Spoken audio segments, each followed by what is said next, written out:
시편 80편 5절에서 7절 말씀을 다 같이 봉독하시겠습니다. 주께서 그들에게 눈물의 양식을 먹이시며 많은 눈물을 마시게 하셨나이다. 우리를 우리 이웃에게 다툼거리가 되게 하시니 우리 원수들이 서로 비웃나이다. 만군의 하나님이여, 우리를 회복하여 주시고 주의 얼굴의 강체를 비추사 우리가 구원을 얻게 하소서. 아멘. 오늘 상처를 싸매주시는 하나님이라는 제목으로 하나님 말씀을 전하겠습니다. 여러분, 최근에 눈물 흘려 본 적 있습니까? 눈물 흘려본 저도 이제 나이가 얼굴은 아마 그렇게 안 보이실 텐데 나이가 이제 40이 돼서 그런지 이렇게 감정적으로 뭔가 요동하는 일들도 많아지고, 그리고 이상하게 뭐 TV를 보다가 아니면 어떤 그냥 글을 읽다가 이상하게 그냥 저도 모르게 눈물을 흘리는 적이 좀 잦아지는 것 같습니다. 그래도 감사한 것은 최근에 눈물을 흘린 것이 이제 제가 고등부 수련회가 이제 어제 마쳤어요. 그래서 그 수련회 때 하나님 말씀을 듣고 기도하면서 많은 은혜를 받으면서 눈물을 흘렸던 것이 참 감사하지 않나라는 생각을 한 적이 있습니다.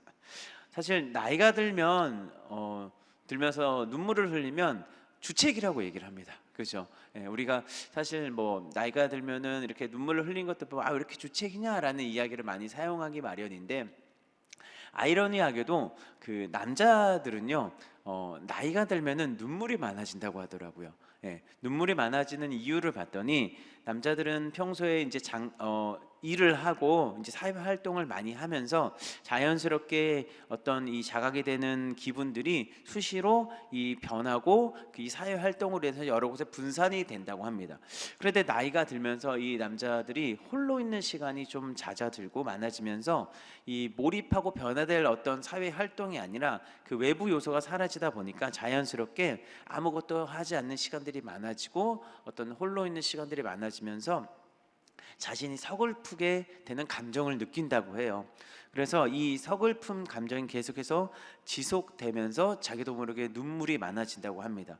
그런데 사실 눈물을 흘리는 이유가 이 서글픈 감정이 지속돼서라기보다는 아무것도 하지 않는 이 상황들이 남자를 눈물 흘리게 한다고 합니다.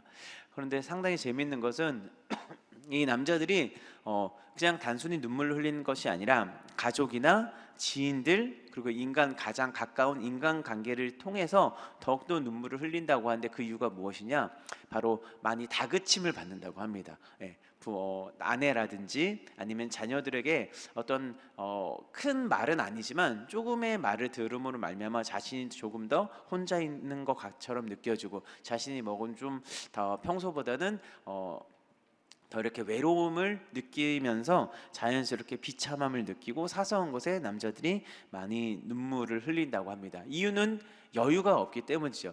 그래서 만약에 여러분들은 남편분이라든지 갑자기 어느 날 눈물을 많이 흘린다, 자연스럽게 좀 받아들여줬으면 좋겠습니다. 나이가 들어서 그렇구나 라고 그냥 자연스럽게 받아들였으면 좋겠고, 다그치는 것이 아니라 뭔가 홀로 있고 뭔가 외로움의 좀 시간들이, 그 감정들이 올라오는 것이 아닌가라는 생각 속에서 오히려 좀 위로를 많이 해주는 여러분이 됐으면 좋겠습니다. 사실 이 눈물을 흘린다는 것은요 감정의 표현의 일부인데, 사실 사람이 눈물을 흘리면요 이 심리학적으로 스트레스와 감정이 풀린다고 합니다. 그러니까 우리가 사실 눈물을 흘린다는 것이 주책이 아니라 이 눈물을 흘림으로 인해서 우리가 가지고 있는 감정들이 풀어지고, 우리가 갖고 있는 스트레스가 풀어지고, 우리가 갖고 있는 긴장감이 풀어진다라고 해요. 그래서 사실 이 눈물은 어떻게 보면 회복의 과정의 일부라고 이야기를 할 수가 있어요. 그래서 사람이 눈물을 흘린다는 것은 단순히 그냥 외로움에 있는 표현이 아니라 절망과 슬픔에 있는 그 사람이 회복되는 과정임을 이야기할 수 있다라는 것이죠. 그래서 사실 눈물이 나오기 시작한다는, 어떤 사람들은 사실 눈물을 흘리지 않죠, 그죠? 그런데 이 사람이 눈물이 나온다는 것은 심리학적으로 절망을 느낄 때, 그리고 슬픔을 느끼는 감정이 가득 찼을 때 이 눈물이 나온다고 하는데, 즉 우리가 이 눈물을 흘림으로 말미암아 우리의 슬픔이 나타나는 것이고 우리의 절망 상황이 내 삶 겉으로 표출되는 것의 어떤 하나의 일부라는 것을 우리가 좀 인지해야 될 이유가 있습니다.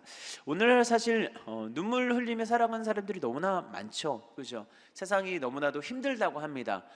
육체적으로도 너무나도 힘들어서 눈물을 흘리는 사람들도 많고, 꼭 육체적뿐만이 아니라 이 마음이 너무나도 세상 가운데 다쳐서 마음적으로도 힘들어서 눈물을 흘린다고 하는 사람들이 많이 있습니다.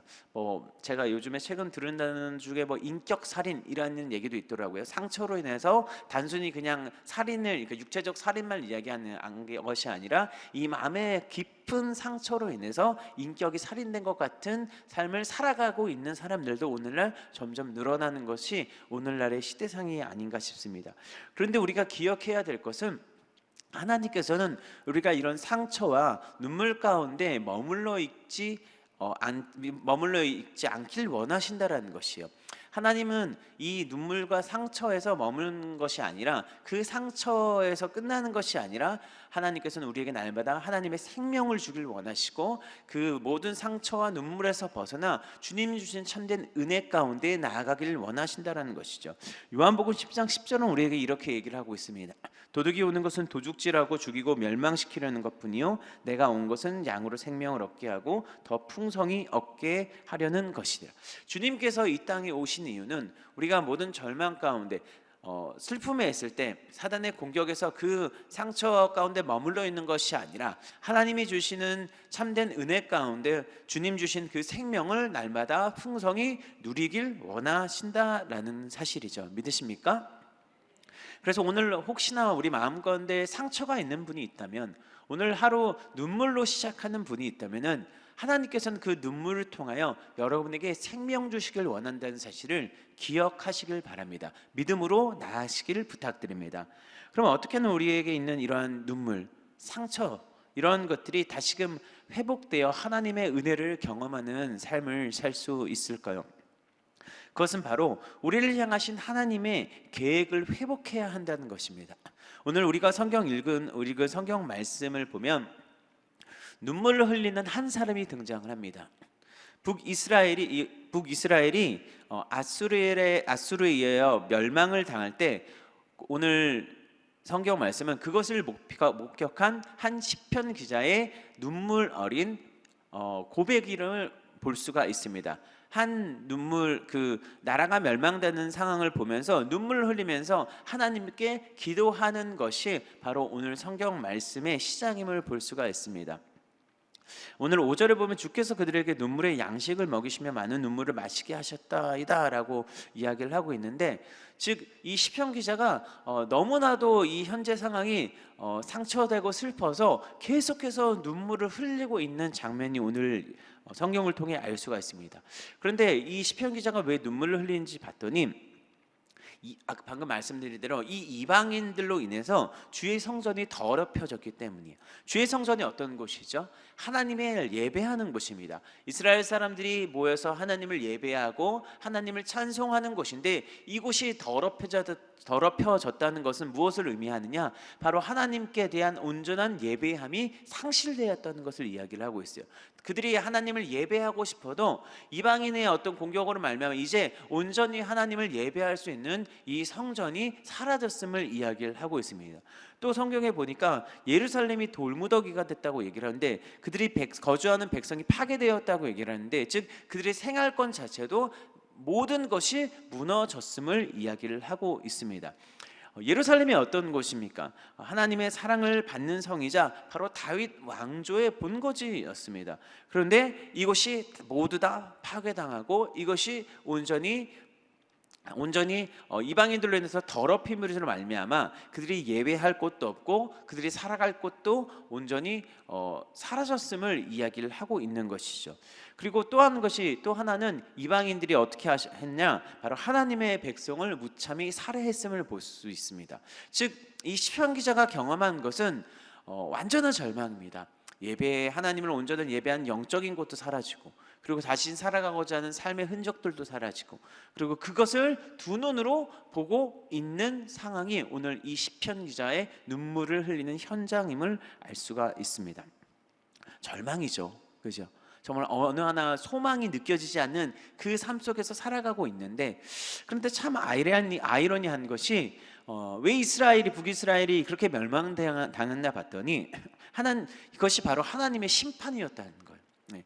이스라엘이 멸망당한 이유가 바로 하나님께서 그 이방 사람들을 들어 쓰셔서 그들을 심판하심으로 말미암아 그들이 멸망당했다라고 이야기를 하고 있습니다. 그러니까 하나님의 심판으로 인해 이들이 절망하고 있고 이들이 눈물 흘리고 있다라는 것이죠.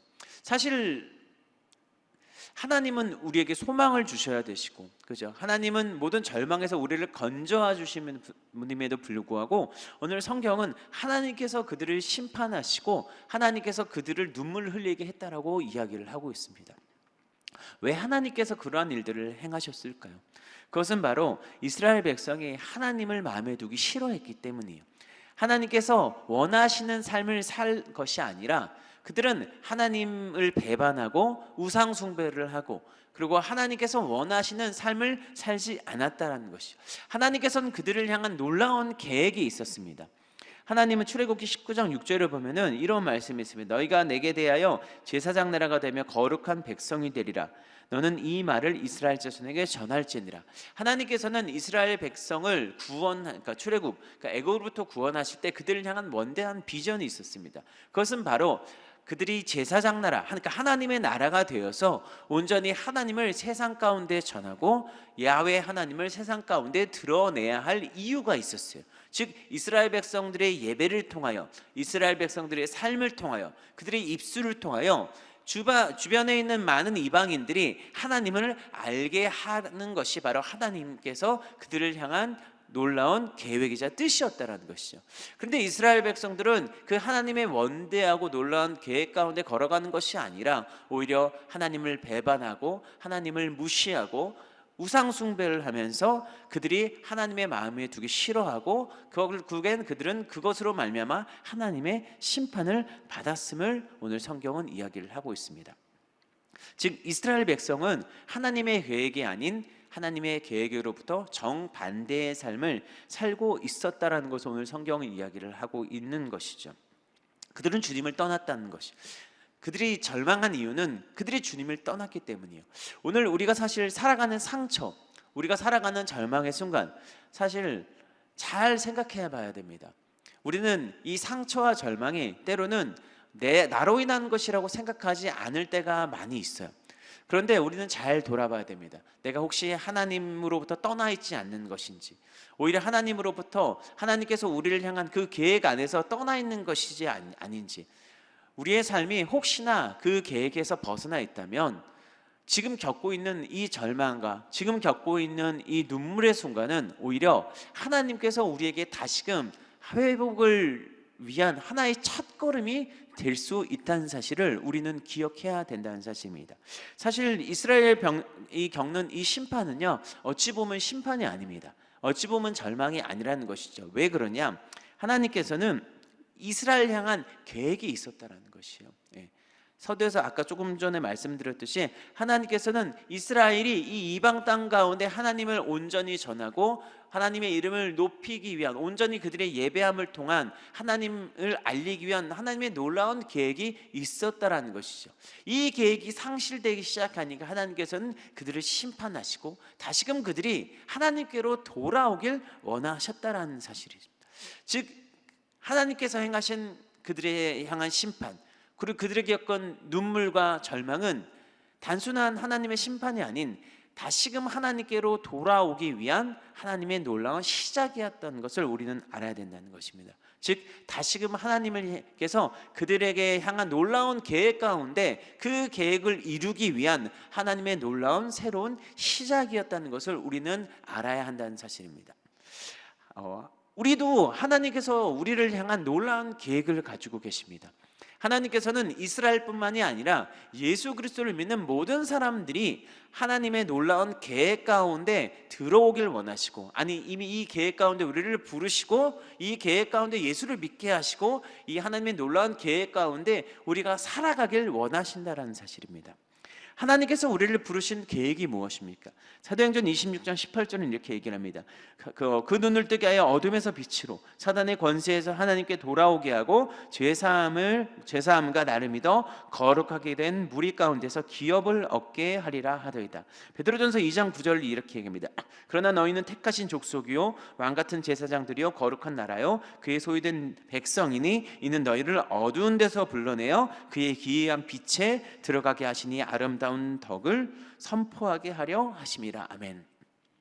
하나님께서 우리를 부르신 계획은요, 바로 우리가 어둠에서 빛 가운데 나오길 원하신다는 사실이에요. 구원이란 게 무엇입니까? 구원이라는 것은 다른 것이 아니라 어둠에 있던 우리가 예수 그리스도의 빛으로 말미암아 이 어둠이 사라지고 그리스도의 빛 가운데 우리를 불러낸 것을 이야기를 하고 있습니다. 모든 죄, 어둠에 있던 모든 죄가 예수 그리스도를 믿음으로 말미암아 용서받고 이 죄로 살아가는 것이 아니라 하나님이 주신 그 은혜 가운데 살아가게 하시기 위해서 하나님께서는 예수 그리스도의 빛 가운데 우리를 부르셨다라고 얘기를 하고 있어요. 그리고 이 빛으로 부른 자들이 어떤 그 기이한 빛 가운데 들어가게 하신 아름다운 덕을 세상 가운데 선포하기 위해 우리를 부르셨다라고 얘기를 하고 있어요. 그래서 우리는 거룩한 하나님의 왕 같은 제사장들이요 하나님의 택하신 족속이고 거룩한 나라 하나님의 소유된 백성이라고 성경은 이야기를 하고 있는 것이죠. 즉 우리는 하나님께서 우리를 향한 하나님의 놀라운 계획은 우리가 어둠에 있는 것이 아니라 하나님의 빛 가운데 나와 우리가 그 빛 가운데 날마다 걸어가고 날마다 그 구원의 은혜를 경험하고 이 세상 가운데 하나님의 빛을 드러내는 삶을 살길 원하신다라는 것이죠. 즉 우리가 지금 절망 가운데 있는 것은, 우리가 눈물 가운데 있는 것은 하나님께서 그 절망과 눈물에서 머물게 하시기 위함이 아니라 그 눈물과 절망에서 우리를 건져내셔서 다시금 눈물이 아닌 소망을 바라보게 하시고 눈물과 절망이 아닌 좌절이 아닌 하나님 주신 참된 생명 가운데 이 세상을 살아가게 하기 위함이라는 것입니다.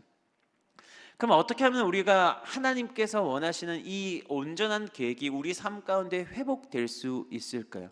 그것은 오직 빛 대신 예수 그리스도를 바라보며 살아갈 때 가능한 것이라는 것입니다. 오늘 우리가 읽은 성경 말씀 7절에 보면은 시편 기자는 이렇게 고백을 하고 있습니다. 만군의 하나님이여 우리를 회복하여 주시고 주의 얼굴의 광채를 비추사 우리가 구원을 얻게 하소서라고 얘기를 하고 있습니다. 시편 기자가 뭐라 그러죠? 하나님이여 우리를 회복하시고 주의 얼굴의 광채를 비춰 주시옵소서라고 얘기를 합니다. 오늘 우리가 읽은 이 시편 80편은요 사실 이 7절의 말씀이 계속 한 3번 정도 반복됨을 볼 수가 있어요. 3절하고 7절하고 19절에서 하나님의 얼굴의 빛을 우리에게, 하나님의 그 얼굴의 빛을 우리에게 비춰 주시옵소서라는 이야기를 계속해서 반복하고 있음을 볼 수가 있는데, 하나님의 얼굴의 빛을 구하는 것이 바로 회복의 열쇠라는 것이죠. 하나님의 얼굴의 빛이 우리 가운데 비춰진다라는 것은요 바로 하나님과의 친밀성을 이야기를 하고 있습니다. 이스라엘이 결국에 잃어버렸던 것은 하나님과의 온전한 교제를 잃어버리고 하나님에 대한 온전한 관계성을 이루다 보니까 그들이 어떻게 되냐? 바로 죄 가운데 나아갈 수밖에 없었다라는 것이죠. 다윗이 어떻죠? 시편 24편에 보면은 다윗이 구한 것이 무엇이냐? 바로 하나님의 얼굴을 구했다라고 성경은 이야기를 하고 있습니다. 하나님의 얼굴을 구할 때 모든 어둠이 떠나갑니다. 하나님의 그 빛된 얼굴을 구할 때 모든 절망이 떠나가는 것이고, 하나님의 이 얼굴을 구할 때 우리의 삶은 하나님의 빛으로 가득 채워지고 바로 예수 안에 있는 참된 빛이 우리에게 임한다는 사실입니다. 여러분 혹시 어둠 가운데 빛을 경험한 적이 있습니까? 저는 예전에 선교지에 갔었을 때 정말 어둠에 있는 것이 정말 힘든 것이고 빛이라는 것이 어둠을 떠나가게 한다는 것을 경험한 적이 있었습니다. 크게 큰 일은 아니었는데 한번 이슬람 가정에 초청을 받은 적이 있습니다. 이제 단기 선교로 갔는데, 근데 그곳에서 초청을 받았는데 초청을 받다 보니까 식사 초청을 받다 보니까 밤에 그 가정을 방문하게 됐어요. 그러니까 사실 무서웠습니다. 우리가 흔히 하는 이슬람에 대한 인식들이 있잖아요. 그죠? 한 손엔 칼을 가지고, 그죠? 그런 인식들이 있다 보니까 너무나도 무서웠어요. 근데 참 아이러니한 것이 가는 길도 너무나 무섭더라고요. 전등 하나 없고 거기다 시골이다 보니까 정말 그 가로등 하나 없어서 정말 그 앞에 이슬람 친구가 핸드폰 하나 들고 가는 그 불빛만을 쫓아서 가는 그런 상황 가운데 있는데, 이 밤이 깊고 어둠이 깊고 주변에는 아무것도 없고 시골에서 있는 그 상황이 너무나도 무섭더라고요. 그런데 걷다 보니까 갑자기 빛이 보이기 시작했습니다. 그 무엇이었냐면은 그곳이 고산지대인데 은하수였어요. 은하수. 그러니까 처음으로 이제 은하수란 걸 봤는데, 이 별빛이 쫙 그 어둠 가운데 임하니까 어둠이 싹 사라지고 마음 가운데 평안함이 임했던 것을 사실 경험했던 적이 있어요. 사실 예수님이 빛이라는 것이 이것이 아닌가 싶습니다. 사실 어둠은요, 빛과 함께 할 수 없습니다. 빛도 어둠과 함께 할 수 없어요. 우리가 집에서 사실 전등빛을 켜면 어떻게 되죠? 모든 어둠이 사라지는 것 같이 예수님의 빛도 마찬가지라는 것이죠. 주님의 빛이 임하기 시작하면 우리 안에 있는 모든 어둠이 떠나가는 것입니다. 우리 안에 모든 절망이 떠나가는 것이고, 우리 안에는 모든 눈물이 사라지는 것이고, 우리 안에는 모든 슬픔들이 바로 그리스도의 빛으로 말미암아 떠나가게 된다는 것이죠. 우리가 날마다 예수 그리스도의 광채, 그 하나님의 얼굴을 바라봐야 되는 이유가 여기 있다라는 것이죠. 우리가 세상 풍조를 따라가는 것이 때마다 우리는 사실 많은 어둠을 경험하게 됩니다. 많은 절망을 경험하게 됩니다. 하지만 하나님께서 우리에게 원하시는 것은 우리가 날마다 하나님의 빛을 바라보길 원하신다라는 사실이죠.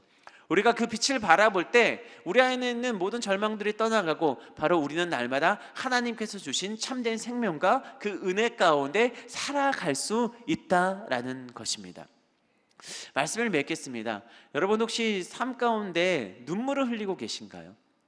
하나님께서 그 빛으로 그 눈물을 거두어 가실 것을 믿으시기 바랍니다.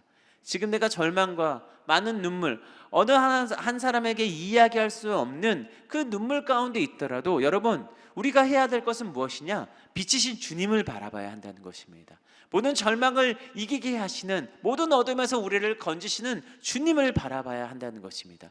그 주님을 바라볼 때 우리는 그 눈물이 변하여 기쁨이 되는 것이고, 절망이 변하여 소망이 되는 것이고, 날마다 하나님과의 온전한 친밀함 가운데 더욱더 주님이 원하신 삶의 계획 가운데 걸어갈 수 있다라는 사실입니다. 여러분, 오늘 그러한 경험을 충만히 누리시길 바랍니다. 오늘 그러한 하나님의 놀라운 빛 가운데 나아감으로 말미암아 그러한 은혜가 여러분에게 충만히 임하는 복된 삶을 살아가는 여러분 되길 예수님의 이름으로 축원드립니다. 기도하겠습니다. 사랑과 은혜가 풍성하신 좋으신 하나님 아버지, 빛 대신 주님을 우리가 바라봅니다. 하나님 아버지, 우리가 때로는 눈물을 흘리고 좌절과 절망 가운데 살아가는 삶의 모습들이 있습니다. 오늘 하루 눈을 뜨고 교회에 나왔지만 누구한테 말할 수 없는 나만의 슬픔과 좌절과 눈물이 있음을 고백합니다. 하지만 하나님, 이제는 내가 그것을 바라보는 것이 아니라 나를 모든 슬픔과 절망에서 거두어 주실 오직 하나님의 얼굴만을, 그 빛 대신 얼굴만을 구하며 나가길 소망합니다. 하나님 아버지, 그 얼굴을 구한 자들에게 하나님 더욱더 친밀하게 역사하여 주셔서 하나님 아버지, 그들의 모든 절망에서 건져주시고 그들의 눈물을 닦아주시고 눈물의 변화에 기쁨이 되는 놀라운 하나님 은혜의 역사를 하나님 베풀어 주시옵소서. 오늘 하루 살아갈 힘을 우리에게 주시고, 하나님, 오늘 하루 우리가 넉넉히 이기는 놀라운 은혜를 우리에게 주셔서 하나님 아버지, 우리가 이 세상 것에 희망 두는 것이 아니라 오직 우리를 향하신 예수 그리스도의 그 은혜만을 바라보며 승리케 되는 복된 하루를 살아갈 수 있도록 주님 그 은혜를 베풀어 주시옵소서. 하나님, 특별히 하나님께 마음을 다해 예물 드렸습니다. 아버지, 그 예물이 드리는 곳곳마다 하나님 나라가 확장되게 해주시옵고, 그 예물 드린 손길 가운데 함께하여 주셔서 아버지, 가정과 속한 모든 곳에서 하나님의 은혜와 평강으로 덮어 주시옵소서. 어려움 없게 하시고 넉넉히 채우시는 하나님의 은혜의 역사로 붙들어 주시옵소서.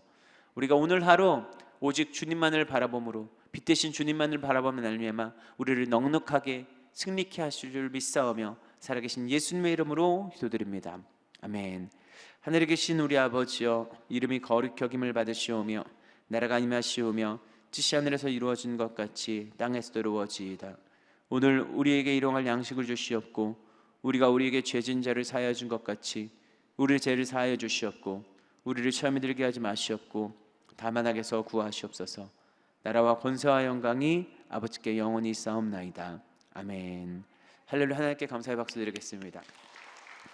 우리 시간 다 같이 기도하길 원합니다. 나라 민족을 위해 기도해 주시고 특별히 이영웅 목사님과 여의도 순복음교회를 위해서 기도해 주시길 바랍니다. 그리고 우리 여의도 순복음 분당교회와 그리고 황선은 목사님을 위해 기도해 주시길 바랍니다. 선교사님의 사역과 가정을 위해 개인 문제 성령 충만을 위해 우리 말씀을 생각하시면서 주여 세 번 부르짖고 간절히 통성으로 기도하겠습니다. 주여 주여 주여.